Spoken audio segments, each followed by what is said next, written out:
Hoje eu vou refletir um pouquinho acerca de um filósofo que é de uma importância capital, de uma importância fundamental para a evolução até do pensamento filosófico. Michel Foucault, pensador francês que busca uma releitura e uma reafirmação do sujeito no próprio processo de relações sociais, relações de poder, relações políticas, relações humanas.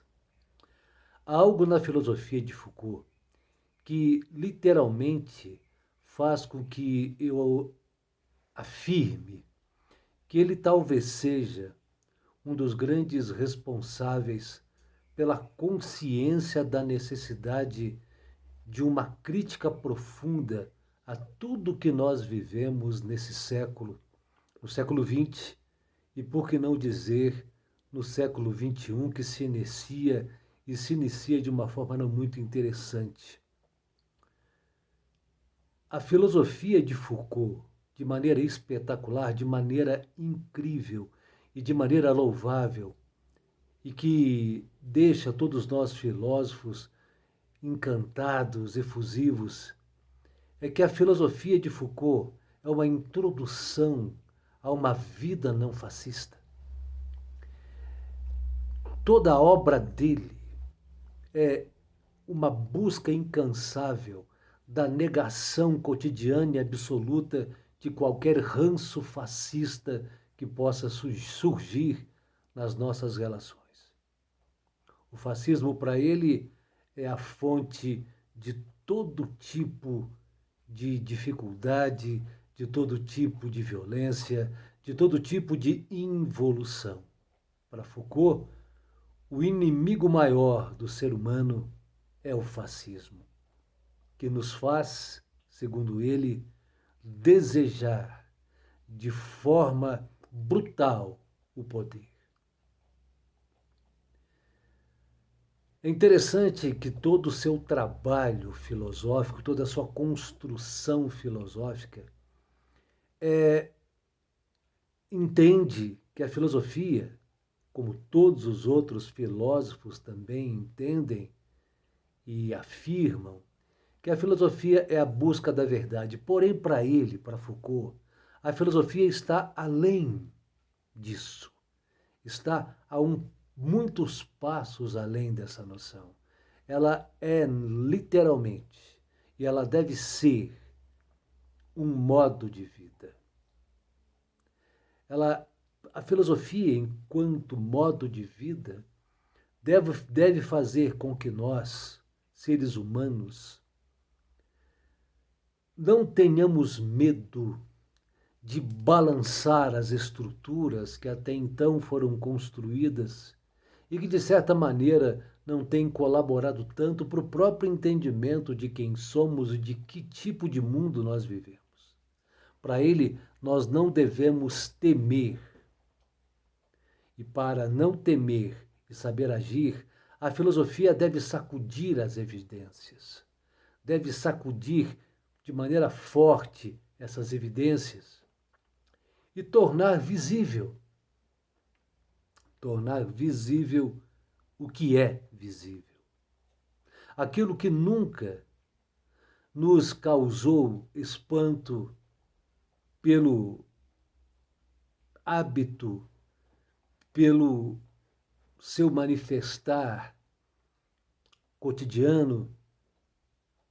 E, segundo ele, são essas questões que tomam um caráter fundamental para o entendimento de todo esse processo de degradação das relações humanas. O óbvio, porque nós o vemos toda hora, a todo momento, não pode ser menosprezado, porque no óbvio pode constar elementos que devem trazer para nós humanos, para nós sujeitos, uma forma de entender, de desvelar o sentido real e o significado do que elas representam. Ele faz um estudo fabuloso de tudo que acontece, de todos os elementos constitutivos da cultura humana, da ciência humana, das relações humanas, ele busca uma contextualização histórica em tudo.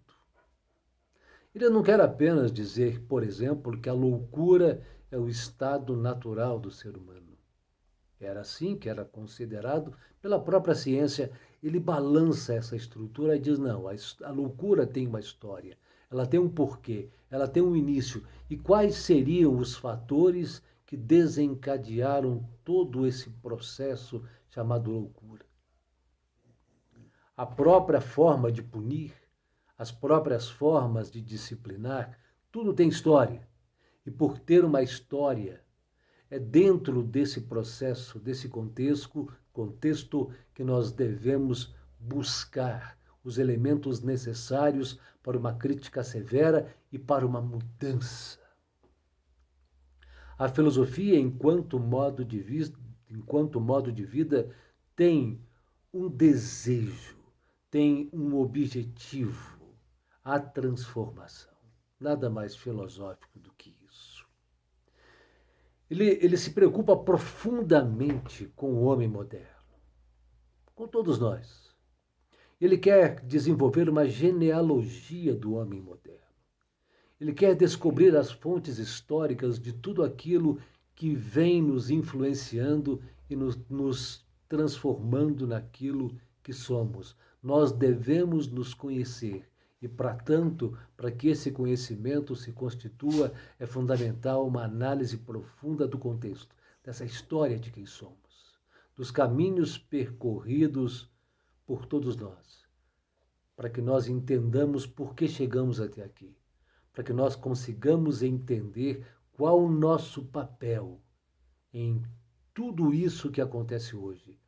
Foucault não gosta de deixar o homem, o ser humano, fora de todas essas relações.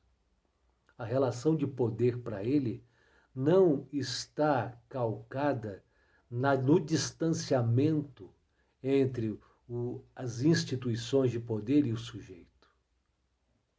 Porque, segundo ele, nós estamos imersos em todo esse processo. E por estarmos imersos, nós temos que recuperar a nossa condição de entendê-lo para transformá-lo. Quando ele analisa o poder e ele tem uma preocupação profunda em entender os mecanismos de surgimento, de evolução, de estruturação de um elemento que é tão brutal e tão decisivo nas nossas vidas. Segundo ele, o poder é um jogo de relações. O poder está se manifestando, ele está se desenvolvendo a partir desse jogo de relações entre nós e os outros, entre as estruturas de poder e nós sujeitos.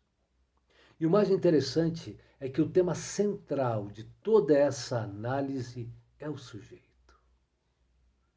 Da forma mais nua e crua e da forma mais contextualizada que você puder entendê-lo. Saber quem é o sujeito. Quando nós falamos sujeito, só tem uma coisa que é preciso deixar claro, que para os franceses, ou para o francês, sujeito tem uma conotação ela tem um significado de sujeição. E para nós, sujeito nos dá a impressão de um agente histórico independente e decisivo. Para Foucault, sujeito, então, é essa pessoa que está imersa nessas relações de poder, imersa nessas relações de sujeição, mas que, ao mesmo tempo, por estar imerso, tem a possibilidade de, pela reflexão e pela consciência, construir mecanismos de protesto, de contestação, de crítica e de transformação. É magnífico isso.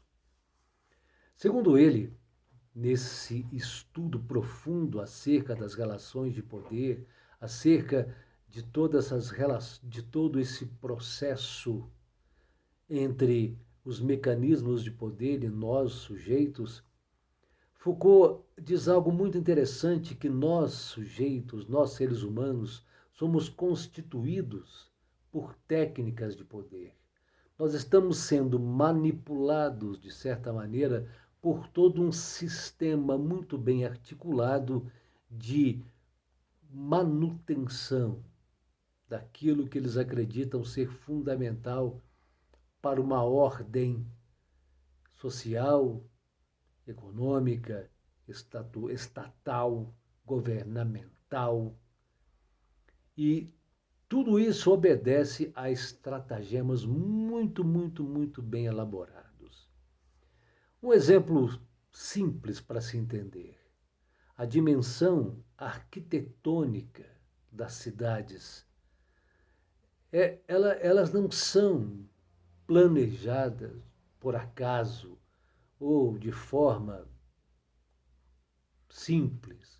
Há todo um porquê, há toda uma estratégia de por que alguns grupos são deixados daqui, outros grupos deixados de lá, outros grupos colocados acolá, ou seja, as relações de poder estão todas elas estruturadas por sobre ou dentro desses limites impostos por essa estrutura de poder em todo o processo constitutivo das relações civis e das relações estruturadas dentro das cidades. Onde eu vou, onde eu estarei, em que lugar dessa cidade eu vou morar, em quais lugares ou quais institutos eu vou comparecer, onde eu vou me relacionar, tudo isso já está construído por esse estratagema arquitetônico e, por que não também, não dizer também geográfico.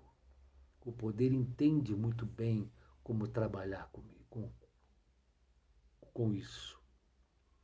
O poder, segundo Foucault, age não apenas sobre a consciência humana, mas age sobre o corpo humano. É fundamental agir sobre essa estrutura corpórea que envolve desejo, que envolve quereres, que envolve ambições, que envolve expectativas, que envolve tudo isso. É terrível quando você imagina que, de uma certa forma, dentro desse contexto de estruturação arquitetônica das cidades, por que não dizer também de estados, o próprio sistema, o próprio Estado, na sua mais brutal expressão e manifestação de poder, ele acaba por decidir quem terá as totais possibilidades de crescer, de buscar seus projetos existenciais, de conquistá-los, de ser feliz, de viver bem. Como também tem a capacidade de decidir aqueles que serão deixados em um outro tipo de estágio, com mais dificuldades, com mais obstáculos, que terão que lutar muito para conquistar aquilo que já deveria ser seu por natureza. E o mais lamentável, aqueles que o Estado decidirá que será excluído de todo esse processo de benefícios. Aqueles que serão escolhidos para serem deixados de lado. Aqueles escolhidos para morrer. É uma coisa terrível. Mas a maneira como Foucault estrutura seus argumentos e constrói todo o seu pensamento em cima dessa base de poder, nós chegamos a uma conclusão fundamental, que quando nós analisamos o pensamento desse grandioso pensador, nós devemos nos colocar como alguém dentro do processo. Nunca nos imaginarmos como estando aqui e eles lá. Não. O processo une a todos de uma certa forma. E por esse motivo, por estarmos dentro desse processo, dentro desse vendaval, é a partir daí que a consciência deve surgir. Falar sobre Foucault é algo que nos traz, assim, que me traz pessoalmente uma alegria profunda.